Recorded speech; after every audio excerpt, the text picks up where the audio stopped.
Now that we're talking about bond retirements, we can assume that the discount or premium has been fully amortized by the maturity date.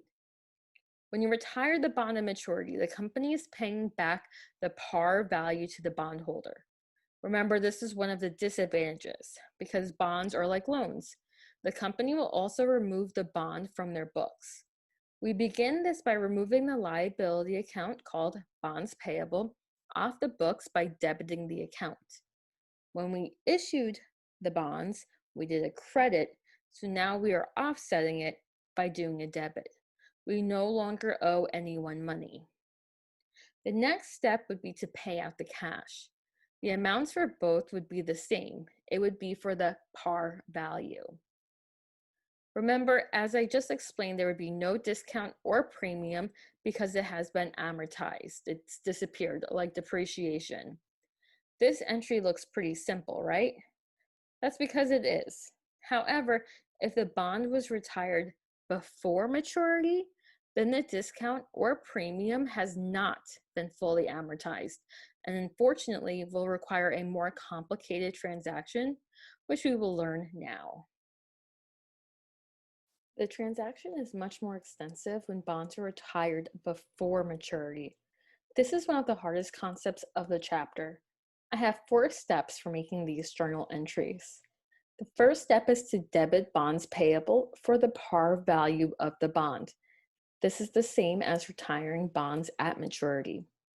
The second step is to remove the premium or discount from the books. Remember, at maturity, the premium or discount has been fully amortized. Since this is before maturity, there is still some discount or premium remaining.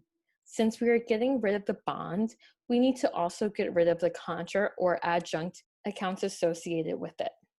Since discounts are normally debits, you would remove it by doing a credit. Since premiums are normally credits, you remove it by doing a debit. You would either journalize a debit or a credit, but not both at the same time. The third step is to record the cash amount you are paying by crediting cash. When it was at maturity, it would be for the par value.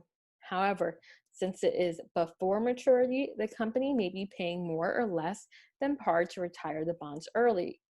When companies are paying more than the par value, it is sometimes called a call option, which is the term we will use in this course. This is because callable bonds can be retired early. The final step is to determine a gain or loss on the early retirement. I do this by calculating the difference between the debit and credit side, and I put that amount on the smaller side so that they both equal. There is a way to calculate the gain or loss ahead of time, but I always find this way to be the fastest and easiest to remember. Just make sure both sides end up equaling. My corny trick to remember which side is the loss and which is the gain is L is for loss and for left. Losses go on the left side or the debit side. Then I say gains are all right because we like gaining money. Gains go on the right or the credit side. So left loss and gains are all right. Really, gains are revenue accounts, and revenue accounts have credit balances. Losses are expense accounts, which have debit balances. Once again, you're not going to be journalizing both of these at the same time. It would either be a loss or a gain. You would choose one of these.